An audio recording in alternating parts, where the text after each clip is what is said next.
손자병법에 보면은 지피지기 백전불태라는 말이 있습니다. 자기를 알고 또 적을 알면 100번 싸워도 위태롭지 않다라는 의미입니다. 전쟁에서 자기를 아는 것도 중요하고 그리고 또 적을 아는 것도 중요하다라는 의미입니다. 신앙생활을 할 때도 이런 적이 있죠. 이런 적은 무엇보다도 마귀라고 할 수 있습니다. 그래서 우리가 마귀에 대해서 좀 어느 정도는 알아야 합니다. 마귀, 사탄이 있습니까? 하시는 분들도 있지만 사실 이런 생각으로 우리가 마귀에 대해서 과소평가해서는 안 됩니다. 마귀는 분명히 존재해요. 그렇다고 마귀를 또 너무 과대평가해서 하지도 말아야 합니다. 정확히 아는 것이 중요합니다. 오늘 말씀에서 보면 마귀의 특징을 잘 알 수 있고 어떻게 하면 이 마귀를 물리칠 수 있는가에 대해서 말씀하고 있습니다. 오늘 성서정과에 따라 하나님이 주시는 말씀은 누가복음 4장 1절부터 13절까지입니다.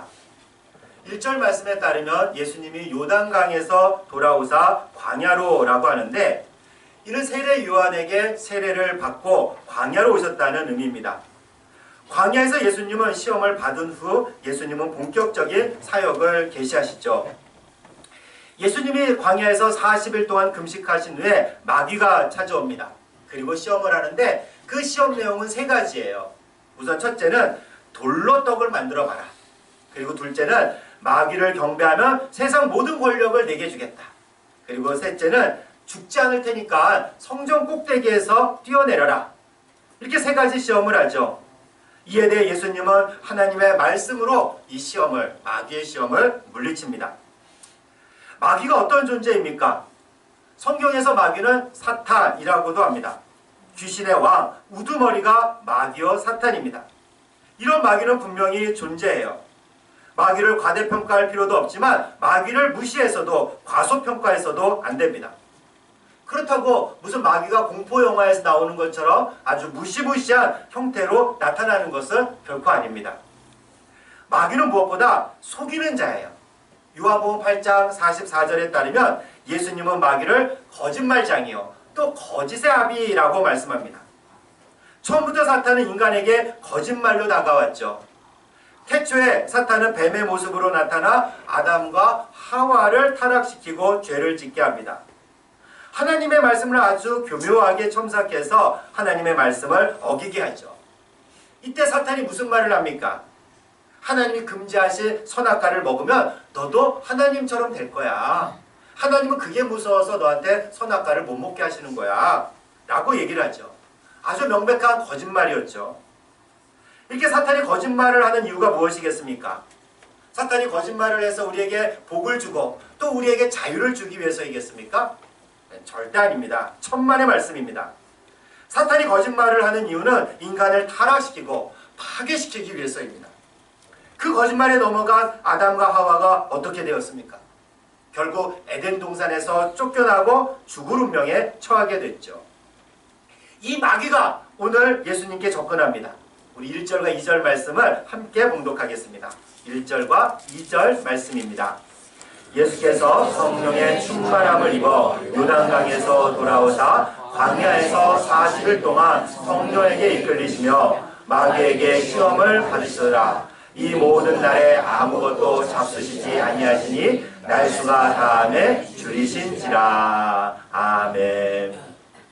오늘 말씀에 보면은 예수님은 성령 충만하셨고요. 성령에게 이끌려서 광야에 오셨습니다.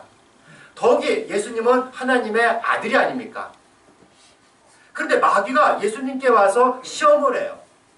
이 본래 마귀는 이 죄, 분노, 욕망, 음란, 거짓, 탐심, 나태 등을 좋아합니다. 바로 이런 사람에게 마귀는 쉽게 접근해서 타락시키죠. 마치 오물이 있는 곳에 파리가 꼬이는 것과 마찬가지입니다. 그래서 파리가 있다고 해서 파리만 잡으면 안 돼요. 근본 원인을 치워야지 파리가 사라집니다. 마찬가지로 우리 안에 마귀가 좋아할 만한 것이 있다면 마귀가 우리를 쉽게 가지고 놀게 돼요. 근데 오늘 마귀는 성령 충만한 예수님께, 더욱이 하나님의 아들인 예수님께 접근을 합니다. 아니 감히 시험까지 하면서 한 예수님을 타락시키려고 하죠. 예수님이 이 시험에 넘어져서 타락하면 어떻게 되겠습니까? 그렇죠. 인간 구원이라는 예수님의 사명은 물 건너가는 겁니다. 근데 사탄은 이게 가능하다고 생각했을까요? 보면은 뭐 끝까지 예수님을 저지하려고 하기는 합니다. 그런데 성령 충만한 예수님, 하나님의 아들이신 예수님을 시험하며 예수님을 무너뜨릴 수 있다고 생각했을까? 물론 마귀는 알았겠죠. 예수님이 얼마나 성령 충만하신 분인지, 그리고 예수님이 하나님의 아들이라는 사실을 분명히 인식했을 겁니다. 아니 그럼에도 불구하고 예수님을 시험하다니 이 마귀가 간이 부었나요? 아니면 멍청한 겁니까? 어쨌든 저는 잘 모르겠습니다만 왜 마귀가 이런 어리석은 짓을 했는지는 잘 모르겠습니다. 다만 항상 우리가 조심해야 돼요. 마귀는 성령 충만하고 성령 충만한 자도 무차별적으로 공격한다는 사실을 말입니다. 여러분들 자신하지 마십시오. 나 매일 성경 읽어요. 나 매일 새벽에 일어나서 기도하고요. 1시간, 2시간씩 기도하고 항상 성령으로 충만해요. 마귀는 저한테 접근 얼씬도 못할 겁니다. 이렇게 자신하지 말라는 얘기예요. 마귀는 우리가 성령 충만하지 않을 때도, 우리 안에 분노와 죄와 탐심이 가득할 때도 우리에게 다가와서 쉽게 공략하지만, 성령 충만할 때도 마귀는 우리를 호시탐탐 노리며 무너뜨리려고 하고 있다는 사실입니다. 소위 뭐 영빨이 있다, 기도빨이 있다, 뭐 성령 충만해서 방언도 하고 치유도 한다, 이렇게 영적 권위가 있다, 이렇게 말하던 이들 중에서 시험에 걸려 넘어지는 이들이 부지기수예요. 부지기수. 정말 많습니다. 여러분이나 저나 자신하면 안 돼요. 또한 시험과 고난당하는 사람이 있다면 섣불리 판단하지도 마십시오. 저 사람은 분명 무슨 죄가 있을 거야. 우리가 모르는 무언가가 있어서 저 사람이 저런 고난을 당하는 거지. 그렇지 않아요. 죄가 있어서 성령 충만하지 않아서 마귀가 표적으로 삼은 것이 아닐 수 있기 때문입니다. 자신하지도 말고, 그리고 판단하지도 마십시오. 성령 충만하시고 하나님의 아들이신 예수님도 마귀는 시험하기 때문입니다. 이렇게 시험하는 마귀의 특징은 뭐냐면은 거짓말이에요. 거짓말. 어떤 거짓말이 있습니까? 마귀는 어떻게 우리를 속입니까? 우리 3절과 4절 말씀을 함께 봉독하겠습니다. 3절과 4절 말씀입니다. 마귀가 이르되 내가 만일 하나님의 아들이거든 이 돌들에게 명하여 떡이 되게 하라. 예수께서 대답하시되 기록된 바 사람이 떡으로만 살 것이 아니라 하였느니라. 아멘. 마귀는 예수님에게 돌을 보여주면서 이 돌로 떡을 만들어 봐라 라고 얘기합니다. 그러자 예수님은 구약 신명기 8장 3절을 인용해서 대응하시죠. 사람이 떡으로만 사는 게 아니다. 사단은 왜 예수님에게 돌로 떡을 만들라고 했을까요? 예수님은 40일 동안 금식하셨기 때문에 이 돌이 아마 떡으로 보일 그런 지경이셨을 텐데 돌로 떡을 만들라고 그래요. 그렇게 사탄이 유혹을 하죠. 사탄은 이렇게 말합니다. 내가 만일 하나님의 아들이거든. 이게 이런 의미입니다. 내가 하나님의 아들이야? 세상을 구원하러 왔어? 인간을 구원하려고 이 세상에 왔다고? 그럼 내가 방법을 알려줄게. 세상에 흔한 돌로 떡을 만들어서 사람들에게 주면 돼. 그럼 사람들이 아주 좋아할걸? 그리고 그게 바로 구원이야. 여기서 사탄의 속임수를 하나 발견하게 됩니다. 바로 비본질적인 것을 본질적인 것처럼 속인다는 겁니다. 먹고 사는 문제 중요하죠. 예수님은 여기에 소홀히 하지 않으셨습니다. 배고픈 사람들을 불쌍히 여기며 먹을 것을 주셨어요. 그런데 그게 구원에 있어서 본질이 아니에요. 인간은 그게 다인 것처럼 말합니다. 대통령 선거나 국회의원 선거 때 쟁점이 늘 무엇입니까? 먹고 사는 문제예요. 다 경제 대통령이라 얘기해요. 자기가 경제를 살릴 적임자라 주장을 해요. 먹고 사는 문제만 해결해주면 최고라 생각하죠. 그런데 정말 그렇습니까? 먹고 사는 문제만 해결되면 다 됩니까? 모든 문제가 해결됩니까? 아니죠. 무엇보다 경제는 인간의 죽음 문제를 해결해 주지 못합니다. 내 죄의 문제를 해결해 주지 못해요. 오히려 먹고 사는 문제로 인해서 사람들이 죽음으로 내몰립니다. 죽어라 이래서 정말 죽는 사람들 많잖아요. 돈 많이 번다고 영원히 삽니까? 다 죽어요. 아파트 값이 오른다고 해서 내 죄의 문제가 해결됩니까? 연봉이 올라갈수록 내 안에 있는 악함과 분노와 상처가 사라집니까? 아니에요. 먹고 사는 문제가 중요하지만 그것은 구원에 있어서 비본질적인 겁니다. 구원을 이루지 못해요. 그런데도 돈이 있으면 좋겠다라고 생각을 하죠. 돈을 벌려고 아우성입니다. 사탄의 거짓에 넘어가는 거예요. 본질적인 것을 못 보게 하고 비본질적인 것에 집중하게 하죠. 사탄의 전략입니다. 그렇게 비본질적인 것, 재물, 권력, 명예, 쾌락 등에 집중하게 되면 구원이라는 본질로부터 멀어지게 되죠. 영혼은 파괴됩니다. 이렇게 비본질적인 것을 본질인 것처럼 속이는 것은 사탄 입장에서 보면 아주 훌륭한 전략이에요. 사실 많은 이들이 여기에 걸려 넘어지거든요. 그럼 어떻게 구원이라는 본질에 도달하겠습니까? 바로 예수님을 통해서, 바로 말씀을 통해서 우리는 본질에 도달하게 됩니다. 다음으로 사탄은 하나님의 것을 자기 것처럼 속여요. 5절과 6절 말씀을 함께 봉독하겠습니다. 5절과 6절 말씀입니다.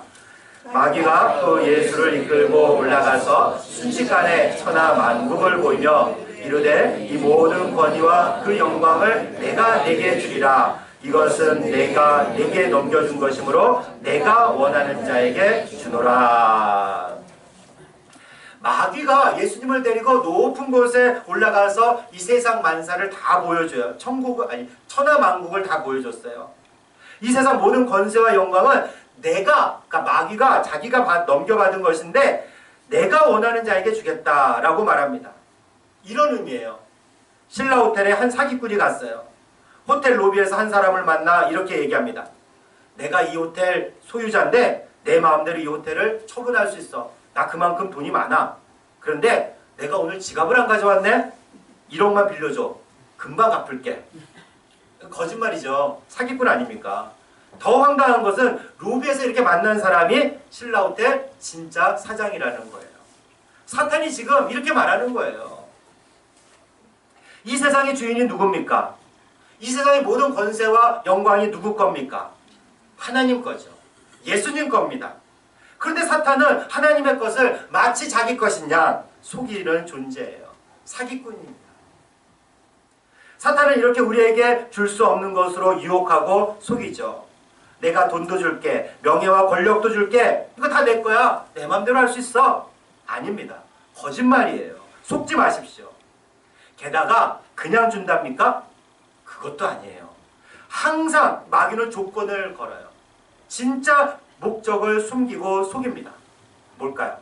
7절과 8절 말씀 함께 봉독합니다. 7절과 8절 말씀입니다. 그러므로 내가 만일 내게 절하면 다 내 것이 되리라. 예수께서 대답하여 이르시되 기록된 바 주 너희 하나님께 경배하고 다만 그를 섬기라 하였느니라. 아멘. 이 세상의 모든 권세와 영광을 너한테 줄게. 근데 딱 한 가지 조건이 있어. 내게 절해봐. 무슨 말입니까? 사탄을 하나님으로 섬기라는 말입니다. 사탄을 경배하고 사탄을 주인으로 섬기라는 뜻이에요. 아주 사악한 조건이죠. 내 영혼을 소유하겠다는 뜻이거든요. 소유해서 파괴하겠다는 말입니다. 이게 사실 사탄의 진짜 목적이에요. 사탄은 인간에게 재물과 권력을 줄 듯하지만 인간의 행복을 위해서가 아닙니다. 바로 인간의 영혼을 소유하고 노예처럼 부리고 결국 파멸시키기 위해서죠. 많은 분들이 이것을 잘 알려요. 잘 알아요. 그런데도 속아 넘어갑니다. 사기당하는 분들 있죠. 얼마나 안타깝습니까? 분명한 피해자입니다. 그런데 돈을 목표로 살면, 권력이 목표가 되면 넘어갈 수밖에 없어요. 은행에 돈을 맡겨봐야 이자가 별로 없어요. 근데 사기꾼이 다가와서 이렇게 얘기합니다. 나한테 주면은 내가 그거 2배로 불려줄게. 그 나한테 주면 내가 3배로 불려줄게. 사기꾼이 맘먹고 다가와서 이렇게 얘기하면 당할 재간이 없습니다. 결국 어떻게 됩니까? 뻔하지요. 이를 모릅니까? 잘 알아요. 그런데도 돈을 줘요. 더 많이 가지고 싶으니까. 내 안에 있는 이런 욕망이 사탄의 속임수에 넘어가게 합니다.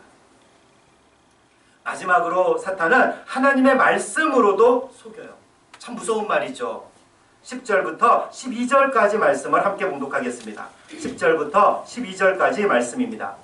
기록되었으되 하나님이 너를 위하여 그 사자들을 명하사 너를 지키게 하시리라 하였고 또한 그들이 손으로 너를 받들어 내 말이 돌에 부딪히지 않게 하시리라 하였느니라. 예수께서 대답하여 이르시되 주 너희 하나님을 시험하지 말라 하였느니라. 아멘.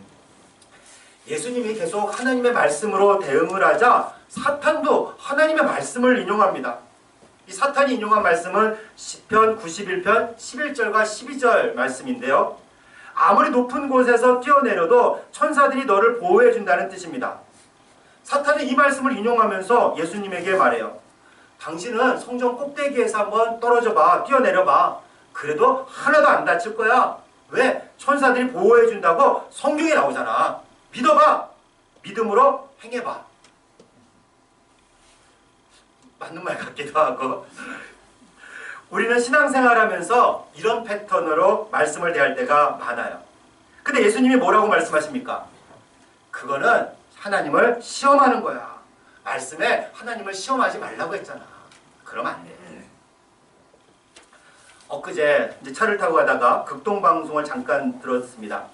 강남에 있는 대형교회 목사님의 설교가 나왔어요.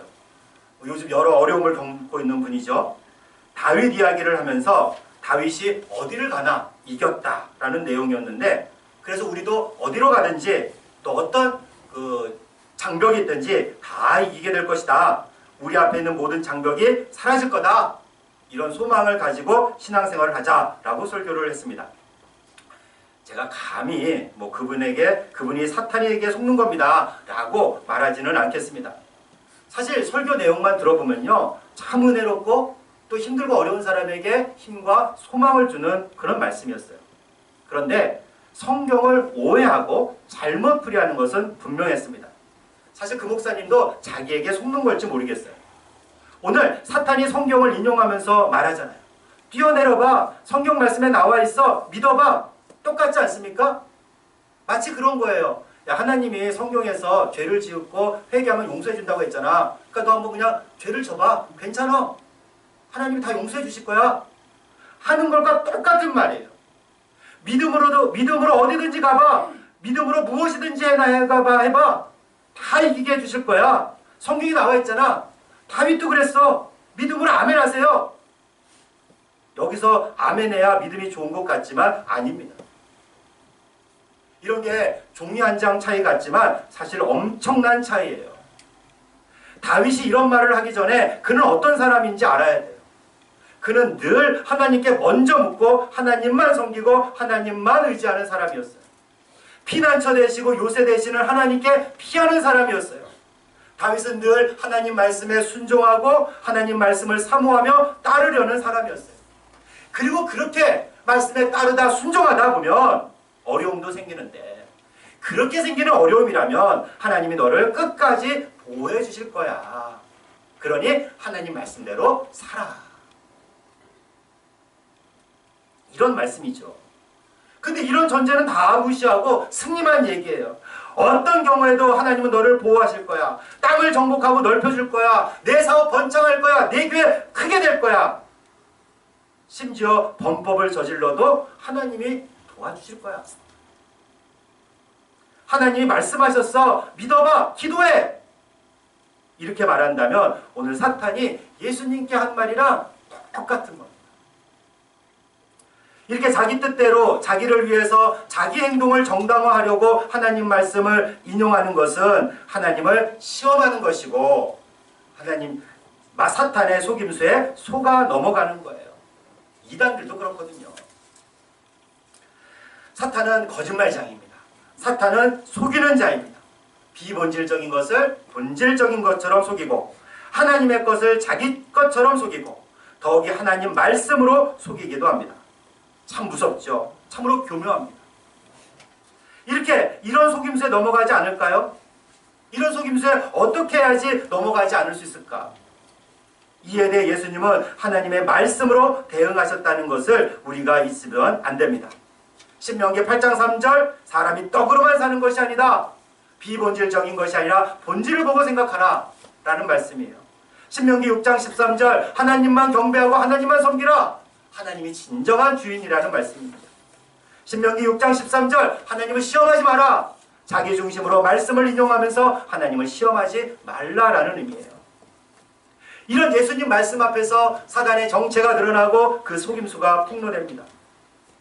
그러면 사탄도 하나님의 말씀을 인용하지 않았습니까? 예수님과 사탄은 어떤 차이가 있어요? 분명하죠? 사탄은 예수님을 시험하기 위해서였어요. 그러나 예수님은 그 말씀에 순종하기 위해서 말씀을 인용하셨습니다. 떡이 아니라 본질을 추구하겠습니다. 하나님만 경배하겠습니다. 먼저 하나님 안에 머물고 하나님을 시험하지 않겠습니다. 이 말씀에 순종하겠습니다.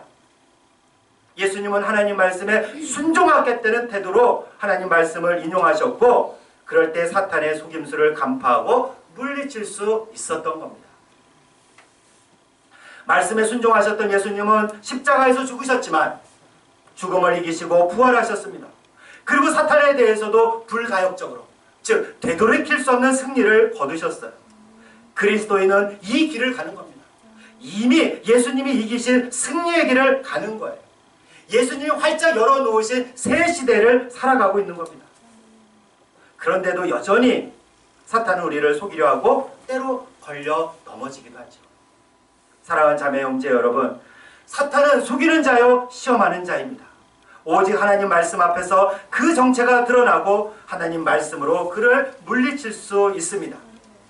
내 욕망을 이루기 위해서 말씀 앞에 서는 것이 아니라 예수님처럼 순종하기 위해 말씀 앞에 설 때 마귀의 거짓과 속임수로부터 해방될 수 있습니다.